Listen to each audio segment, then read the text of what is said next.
Ako po si Mark Shera Perdones, 16 years old. Nakatira po ako dati sa Agora, kaso upa lang po namin yun. Tapos pinalayas kami. Mama ko po nasa Cebu po. Tapos yung papa ko po, yung totoo ko pong tatay, galit po sa akin yun eh.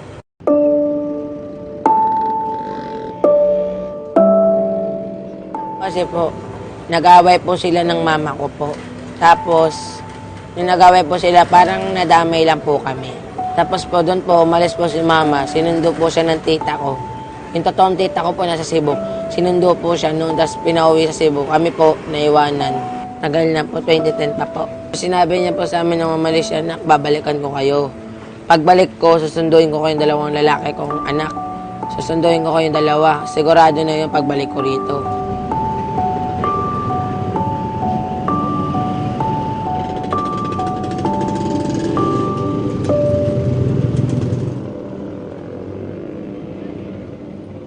Papa ko po yun. Ano po yun? Hanggang ngayon po, kuliglig pa rin yun. Kuliglig. Yun po, Divisoria. Minsan po, pinupuntahan ko siya doon. Minsan ayaw ko pansin, nagagalit. Ano po, wala lang po.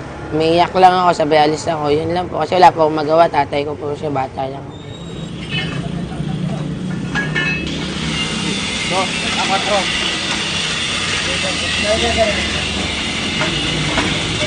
Magkano na pagbentahan nyo? Ano po? 17. Kano? 17? Ano gagawin mo dyan sa 17? Kapatid ako pagkain. Hindi yung pagkain. 5 po kaming magkakapatid. Ako po ay panganay sa aming magkakapatid. Tumitira po ako sa mga kahit saan po, sa kalsada.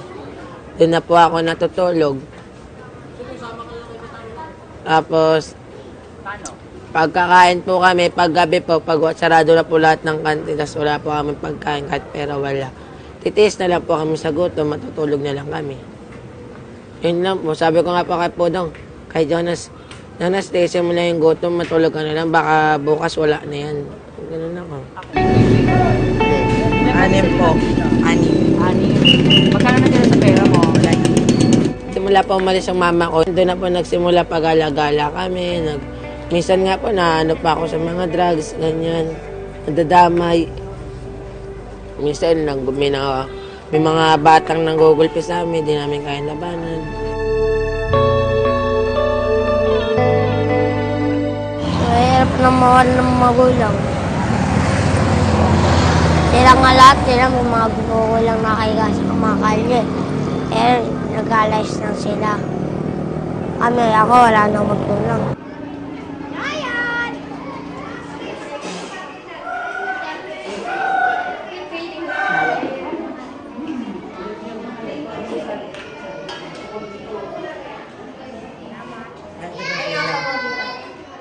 Minsan po, naghihirap na kami kumain kasi wala na po nag-aalaga sa amin dito sa lugar dito.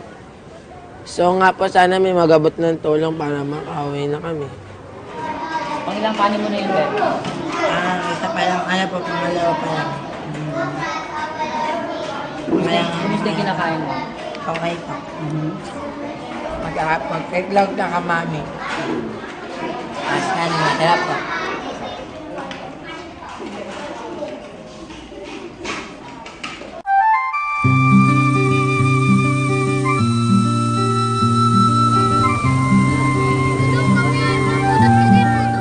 Mga plastic bottles po. Nangalakal po ako tapos kumukuha po ako mga plastic bottles. Kahit saan po. Minsan po, pag gabi nangunguha ko ng mga karton.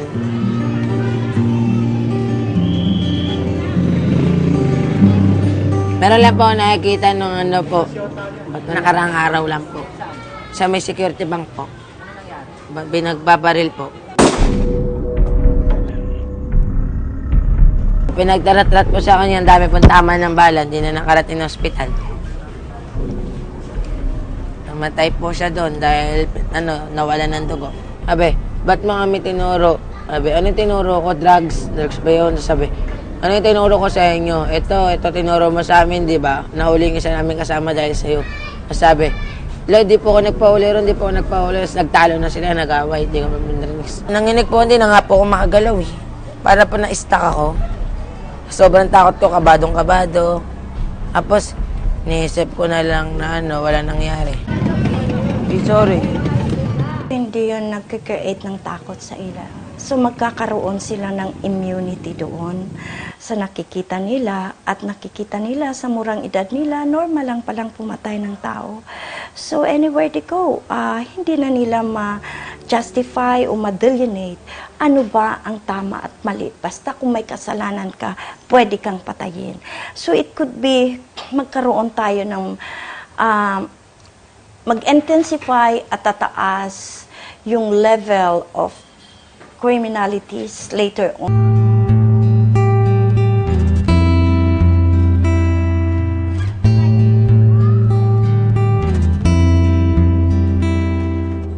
Hindi talaga safe ang ating lansangan. Streets is not a place for children. Dapat ang mga kabataan natin, kung wala silang bahay, ang ating gobyerno ay dapat mag-provide ng shelter for them, even for a night, to keep them safe. Kasi, di ba, yun na nga, nakakakita sila ng may mga namatay, mayroon silang, kuminsan sila ang natatamaan pag may pinatay. So, it's never safe for our children. Natakot din po. Kasi po baka may mangyaring masama sa kapatid ko. Baka matulad siya sa ibang bata dyan. Sa ibang bata na didisgrasya. Nasasagasaan po. Minsan may nababaril. Ano po sa mga sa highway po doon. Ayoko po sana mangyari sa kanya. Stress po. Dahil naman po dati pag po na kasi nilagi naman ninanakaw pera ko eh. Pag matutulog po, kinakapkapan. Kunyari po, matutulog po ako. Tapos po, parang kinakapkapan po nila ako. Pag may nakapap po silang pera, kinukuha nila. Sabay, pag nagising na ito, takbo sila. Parang hindi ko na po sila mahabol. Umiiyak na lang ako. Hindi ko sila mahabol eh. Umiiyak po ako nang iniwan ako ng nanay ko. Lungkot. Kasi po, kaya po malungkot kasi. Wala na po kami kasama sa Pasko. Ano po, sabi ko po, kung babalik pa siya dito.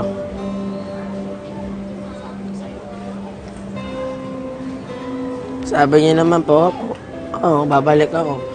Yun na lang po yung inaasahan ko eh. Maricel, tawag po. Ako, Sugaron. sugar. Tawag po. Ako, nalipat na po yung artist. Ayan. Bart, tama lang ba lang?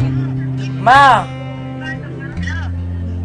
Uy, Sunduin mo na kami dito. Ayaw na namin dito. Munti ka na nga ako mamatay dito eh.